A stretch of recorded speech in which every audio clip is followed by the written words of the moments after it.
မင်္ဂလာပါခင်ဗျရှန်ကုန်ခေတ်တစ်ကနေဒီနေ့နေ့လည်းကင်းသတင်းတွေကိုတင်ဆက်ပေးပါမယ်မြန်မာနိုင်ငံမှာ PV နိုင်ငံကူးလက်မှတ်အသစ်ကင်ထားတဲ့ပြည်ပထွက်မဲ့သူတွေကိုအကြမ်းဖက်စကောင်စီကရန်ကုန်လေဆိပ်ကနေလှည့်ပြန်ခိုင်းနေပြီးအထောက်အထားအပြည့်အစုံပြနိုင်ရင်တော့ပြည်ပကိုပေးမထွက်တော့ပဲပိတ်ပင်နေပြီဆိုပါတယ်အကြမ်းဖက်စစ်ကောင်စီအခြေစိုက်ရာနေပြည်တော်ပြည်မနာမြို့နယ်တွေမှာပါစစ်ကောင်စီတပ်ကလူငယ်တွေကိုစစ်မှုထမ်းဖို့စင့်ခေါ်ဓာတ်တွေနဲ့စားတောက်ဆိုင်ဝန်ထမ်းတွေကိုပါဝင်ရောက်ပေါ်တာဆွဲဖမ်းဆီးဓာတ်တွေအထိလောက်လာနေပြီဆိုတဲ့သတင်းပါဝင်ဒီနေ့နေ့လည်းကင်းသတင်းတွေကိုတင်ဆက်ပေးပါမယ်အခုပထမဆုံးတင်ဆက်ပေးခြင်းတဲ့သတင်းကတော့မြန်မာနိုင်ငံမှာ PV နိုင်ငံကူးလက်မှတ်အသစ်ကင်ထားတဲ့ပြည်ပထွက်မဲ့သူတွေကိုအကြမ်းဖက်စစ်ကောင်စီကရန်ကုန်လေဆိပ်ကနေလှည့်ပြန်ခိုင်းနေပြီးအထောက်အထားအပြည့်စုံပြနိုင်ရင်တောင်ပြည်ပကိုပေးမထွက်တော့ပဲပိတ်ပင်နေပြီလို့ပြည်ပထွက်ခွာခွင့်ပိတ်ပင်ခံရတဲ့သူတွေကပြောထားတယ်လို့လေဆိပ်လက်ဝက်ကနေခီးသွွားအေဂျင်စီတွေကလည်းပြောထားပါတယ်။ဩဂုတ်လ29ရက်နေ့ဖြစ်တဲ့မနေ့ကဆိုရင်ရန်ကုန်လေဆိပ်မှာ PV နိုင်ငံကူးလက်မှတ်စာအုပ်အသစ်ကင်ထားတဲ့သူတွေကိုစစ်ကောင်စီတပ်ဖွဲ့ဝင်တွေကပြည်ပထွက်ခွင့်မပေးတော့ပဲရန်ကုန်လေဆိပ်ကနေအကြောင်းပြချက်မရှိပြန်လှည့်ခိုင်းနေပြီးခီးသွွားမှတ်တမ်းမရှိတဲ့စာအုပ်ကင်ထားတဲ့သူတွေကိုလည်းအကုန်ပြန်လှည့်ခိုင်းနေပြီးပြည်ပထွက်ခွင့်ပိတ်ပင်နေတာဖြစ်တယ်လို့ဆိုပါတယ်။လက်ရှိလေဆိပ်မှာPV နဲ့အလုတ်သွားလုတ်တဲ့သူတွေကိုပြပထွက်ခွင့်မပေးဘူးဆိုတဲ့စိုင်းဘုတ်အပြာကြီးကိုလည်းစစ်တပ်ကချိတ်ထားတယ်လို့အခုကအလုတ်သွားလုတ်တာမလုတ်တာမျိုးတွေကိုစစ်တာတော့မဟုတ်တော့ပဲ PV နိုင်ငံကူးလက်မှတ်စာအုပ်အသစ်ကင်ထားတဲ့သူမှန်သမျှကိုပြပထွက်ခွင့်မပေးတော့တဲ့အခြေအနေဖြစ်သွားတဲ့အပြင်အထောက်အထားအပြည့်စုံပြနိုင်ရင်တော့လုံးဝမရတော့ပဲလေဆိပ်ကနေအကုန်ပြန်လှည့်ခိုင်းနေတာဖြစ်တယ်လို့ပြပခီးသွွားအေဂျင်စီတစ်ခုရဲ့ပိုင်ရှင်တဦးကရန်ကုန်ခေတ်ကိုရှင်းပြထားပါတယ်လက်ရှိမှာတော့အဲ့လိုလေဆိပ်ကနေပြန်လှုပ်ခံနေရတဲ့ပြည်ပထွက်ခွာခွင့်ပိတ်ပင်ခံရသူတွေတဲမှာဂျမားရေးကိစ္စနဲ့ပြည်ပပွားရောက်မဲ့သူတွေចောင်းသွားတက်မဲ့သူတွေပါဝင်နေတယ်လို့အဲ့ဒီသူတွေကဂျမားရေးစာရွက်စာတမ်းတွေចောင်းသွားတက်မဲ့စာရွက်စာတမ်းတွေအပြည့်အစုံပြနိုင်တာတော့မြည်သည့်အကြောင်းပြချက်မှမပေးပဲစစ်ကောင်စီကပြည်ပထွက်ခွင့်ပိတ်ပင်နေတာဖြစ်တယ်လို့သိရပါတယ်ခင်ဗျတစ်ဖက်မှာလေအကြမ်းဖက်စစ်ကောင်စီအခြေစိုက်ရာနေပြည်တော်ပြည်မနာမြို့နယ်တွေမှာပါစစ်ကောင်စီတပ်ကလူငယ်တွေကိုစစ်မှုထမ်းဖို့စင့်ခေါ်ဓာတ်တွေနဲ့စားတောက်ဆိုင်ဝန်ထမ်းတွေကိုပါဝင်ရောက်ပေါ်တာဆွဲဖမ်းဆီးဓာတ်တွေအထိစစ်ကောင်စီတပ်ကလှုပ်လာနေပြီလို့ဒေသခံပြည်သူတွေကရန်ကုန်ခေတ်ကိုပြောပါတယ်အခုရက်ပိုင်းတွေအတွင်းမှာပဲနေပြည်တော်ပတ်ဝန်းကျင်ကစားတောက်ဆိုင်တွေကိုစစ်တပ်လက်အောက်ခံထွေအုပ်ဦးစီးဌာနကခေါ်ယူပြီးစစ်မှုထမ်းဖို့လူငယ်စင်းတွေတောင်းခံနေသလိုတချို့စားတောက်ဆိုင်တွေကဝန်ထမ်းတွေဆိုရင်စစ်တပ်ကဝင်ရောက်ပေါ်တာဆွဲဖမ်းဆီးဓာတ်တွေလှုပ်သွားတဲ့အတွက်ဆိုင်ရှင်တွေကငွေပေးပြီးလိုက်ရွေးရတဲ့အခြေအနေထိပါဖြစ်နေတယ်လို့ဒါတောင်တချို့ဝန်ထမ်းတွေကိုပဲပြန်လွှတ်ပေးပြီးတချို့ဝန်ထမ်းတွေကစစ်တပ်ထဲပုတ်ခံလိုက်ရပြီလို့နေပြည်တော်သတင်းရင်းမြစ်ကပြောထားပါတယ်လက်ရှိနေပြည်တော်နဲ့ပြည်မနာမှာစားတောက်ဆိုင်ပေါင်း200ကျော်လောက်ရှိပြီးတနေ့ညကဆိုရင်အမြန်လက်မိုင်း200မှာရှိတဲ့မင်္ဂလာပါစားတောက်ဆိုင်ကဝန်ထမ်းတွေကိုစစ်မှုထမ်းဖို့ဆိုပြီးစစ်ကောင်စီတပ်ကဝန်ဖမ်းသွားတယ်လို့အဲ့ဒီမှာဆိုင်ရှင်ကပတ်စံပေးပြီးလိုက်ရွေးတာတောင်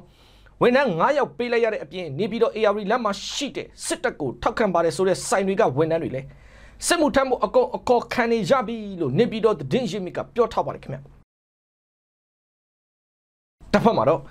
မန္တလေးနဲ့ပြည်ဦးလွင်မြို့နယ်မှာမနေ့ကညပိုင်းမှာပဲဘုံပေါက်ကွဲမှုအတန်နဲ့လက်နက်ကြီးလက်နက်ငယ်ပစ်ခတ်ဒဏ်တွေထွက်ပေါ်ခဲ့တယ်လို့စစ်တပ်သတင်းရင်းမြစ်နဲ့ဒေသခံပြည်သူတွေကရန်ကုန်ခေတ်ကိုပြောပါတယ်ဩဂုတ်လ29ရက်နေ့ဖြစ်တဲ့မနေ့ကည10:00 နာရီခွဲလောက်မှာပဲမန္တလေးမြို့မြောက်ပြင်ဘက်မြို့ပတ်လမ်းတာပေါင်မှာဘုံပေါက်ကွဲတဲ့ကျဲလောင်ထွက်ပေါ်ခဲ့ပြီးလက်နက်ငယ်ပစ်ခတ်ဒဏ်တွေပါကြားရတယ်လို့ဒေသခံပြည်သူတို့ကပြောပါတယ်။ဒါနဲ့ပတ်သက်ပြီးတစ်ဖက်ကစစ်တပ်သတင်းရင်းမြစ်ကလည်းမနေ့ကညပိုင်းမှာမန္တလေးမြို့တွင်းပေါက်ကွဲတဲ့နဲ့တနက်ပစ်ခတ်ဒဏ်တွေထွက်ပေါ်တဲ့ဆိုတာဟုတ်မှန်ပြီးဘာကြောင့်ဖြစ်တဲ့ဆိုတာကိုတော့မသိရသေးဘူးလို့ပြောထားပါတယ်။အလားတူပြည်ဦးလွင်မြို့နယ်မှာလည်းမနေ့ကည9:00 နာရီဝန်းကျင်လောက်မှာလက်နက်ကြီးပစ်ခတ်ဒဏ်တွေဇက်တိုက်ထွက်ပေါ်ခဲ့ပြီးစပစ်ကွင်းနဲ့အင်ဂျင်နီယာတပ်ဘက်ကပြစ်တယ်လို့လည်းတီထားရတယ်လို့ဒေသခံပြည်သူတို့ကပြောထားတယ်လို့စစ်တပ်သတင်းရင်းမြစ်ကလည်းဒါနဲ့ပတ်သက်ပြီးပြည်ဦးလွင်မှာရှိတဲ့တပ်တွေကမြို့ပြည်နောင်ချိုပတ်ဝန်းကျင်မှာဖြစ်ပွားနေတဲ့တိုက်ပွဲနေရာတွေကိုစစ်ကူပေးနေရတာဖြစ်တယ်လို့လည်းအတိပြုပြောထားပါတယ်ခင်ဗျဒီတစ်ခါပဲခူးတိုင်းဘက်မှာတော့ဝတိကန်မြို့နယ်မှာအကြမ်းဖက်စစ်ကောင်စီတပ်စစ်ကြောင်းကိုတော်လှန်ရေးပူးပေါင်းတပ်တွေကကြားပြတ်တိုက်ခိုက်မှုအတွင်းစစ်ကောင်စီရဲ့အနောက်ပိုင်းစစ်ကိုကဲရေးမှုနဲ့အတူအရာရှိ4ဦးအပြင်ဝတိကန်မြို့မှာရက်စခတ်မှုနဲ့ကပ္ပစ19ကအရာရှိတွေပါထိခိုက်သေးဆုံးမှုတွေများသွားတယ်လို့နေစည်းမချ Freedom Federal စစ်ကြောင်းကရန်ကုန်ခေတ်ကိုပြောပါတယ်။ဩဂုတ်လ22ရက်နေ့ကပဲဝတိကန်မြို့နယ်ကိုင်းချောင်းကျေးရွာအရှိတ်ရွာဝင်လမ်းကိုရောက်လာတဲ့အကြမ်းဖက်စစ်ကောင်စီတပ်စစ်ကြောင်းကိုတော်လှန်ရေးပူးပေါင်းတပ်တွေကကြားဖြတ်တိုက်ခိုက်ရမှာတိုက်ပွဲဖြစ်ပွားခဲ့တယ်ဆိုပါတယ်။အဲဒီလိုတိုက်ခိုက်မှုအတွင်းအကြမ်းဖက်စစ်ကောင်စီဘက်ကတော်တော်ကိုအထိနာသွားပြီး တုံးယုံသေကုန်ကြတဲ့သူတွေနဲ့ဒဏ်ရာရတဲ့သူတွေပါကစင့်ကလျားတွေဖြစ်ပြီးတော့စစ်ကူတွေပါအသေးအတန်ခေါ်နေကြသလိုအဲ့ဒီတိုက်ပွဲတွင်စစ်ကောင်စီရဲ့အနောက်ပိုင်းစစ်ကိုကဲရေးမှုနဲ့အတူအရာရှိ၄ဦးအပြင်ဝတီကန်မြို့မှာရဲစခန်းမှုနဲ့ကပ္ပစာ19ကအရာရှိတွေပါတေတဲ့သူကတေဒဏ်ရာရတဲ့သူကရနဲ့စစ်စပေါင်းအယောက်40ဝန်းကျင်လောက်ကိုစစ်ကောင်စီရဲ့စစ်ကူစစ်ကြောင်းကဖောကားတွေနဲ့လာတဲ့သွားကြတယ်လို့နေစီမချာ Freedom Federal စစ်ကြောင်းကပြောထားပါတယ်ခင်ဗျအခုတခါစကိုင်းတိုင်းဘက်မှာလေမြေမှုမြို့နယ်တော်ချောင်းဦးစစ်တဲ့အထိုင်စခန်းကိုတော်လိုင်းပူပေါင်းတပ်တွေကဝင်ရောက်တိုက်ခိုက်ချေမှုအတွင်းစစ်ကောင်စီတပ်သားအယောက်20ဝန်းကျင်ကတော့အသီးသီးသေကုန်ကြပြန်တဲ့အပြင်စစ်ကူလာတဲ့စစ်ကြောင်းကိုပါကြားဖြတ်ဟန်တာတိုက်ခိုက်နိုင်ခဲ့တယ်လို့ဒေသခံတော်လိုင်းတပ်ဖွဲ့တွေကရန်ကုန်ခေတ်ကိုပြောပါတယ်။ဩဂုတ်လ21ရက်နေ့ကစပြီး28ရက်နေ့ဖြစ်တဲ့မနေ့ကအထိ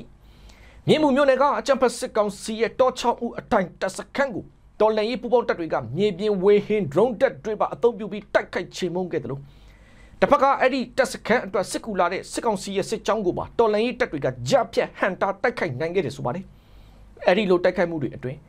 အချမ်းဖက်စကောင်စီဘက်ကနေစဉ်ရက်ဆက် drone ဘုံထိတဲ့သူတွေရောစနိုက်ပါမိတဲ့သူတွေပါဝင်မြေပြင်ပစ်ခတ်မှုတွေအတွင်းမှာပါစုစုပေါင်းစစ်ကောင်စီတပ်သားအယောက်20ဝန်းကျင်လောက်ကတော့အသီးသီးသေကုန်ကြပြီလို့ဒေသခံတော်လှန်ရေးတပ်ဖွဲ့တွေကပြောထားပါတယ်ခင်ဗျဒီတစ်ခါဆက်ချင်တာကတော့တင်းတိုင်းတိုင်းဘိန်းမြို့မှာအခြေစိုက်ထားတဲ့ The Well Watch Media ရဲ့သတင်းတောက်ကိုမျိုးမြင့်ဦးနဲ့ကိုအောင်ဆန်းဦးဆိုသူတို့ကိုအကြံဖက်စကောင်စီကတတ်ဂျွန်းနဲ့နှစ်ရှည်ထောင်ဒဏ်တွေချမှတ်လိုက်တယ်လို့ The Well Watch Media ကနေဩဂုတ်လ29ရက်နေ့ဖြစ်တဲ့မနေ့ကပဲထုတ်ပြန်လိုက်ပါတယ်။အဲဒီ The Well Watch သတင်းတောက်ကိုမျိုးမြင့်ဦးနဲ့ကိုအောင်ဆန်းဦးဆိုသူတို့နှစ်ဦးကိုအကြံဖက်စကောင်စီက2023ခုနှစ်ဒီဇင်ဘာလ17ရက်နေ့ညပိုင်းမှာပဲဖမ်းဆီးခဲ့တာဖြစ်ပြီးအဲဒီနောက်မှာပဲစစ်ကောင်စီရဲ့စစ်ခုံရုံးကနေမတရားပုံမှားတွေမျိုးစုံတက်ပြီးကိုမျိုးမြင့်ဦးကိုထောင်ဒဏ်တသက်ဂျွန်းနဲ့ကိုအောင်ဆန်းဦးကိုထောင်ဒဏ်20အထိအသီးသီးချမှတ်လိုက်တာဖြစ်တယ်လို့ The Well Watch Media ရဲ့ထုတ်ပြန်ချက်မှာဆိုထားပါတယ်။လက်ရှိအကြံဖက်စစ်ကောင်းဆောင်မဲအွန်လိုင်းအာနာသိမ့်ပြီးတဲ့နောက်မှာပဲစစ်ကောင်စီကသတင်းမီဒီယာသမား9ဦးကိုတပ်ဖြတ်ခဲ့ပြီး62ဦးကိုဖမ်းဆီးထောင်ချထားတယ်လို့လည်းနယ်စည်းမခြားသတင်းတောက်များအဖွဲ့ RSF ကဩဂုတ်လ26ရက်နေ့ကပဲထုတ်ပြန်ထားပါသေးတယ်ခင်ဗျ။ဟုတ်ကဲ့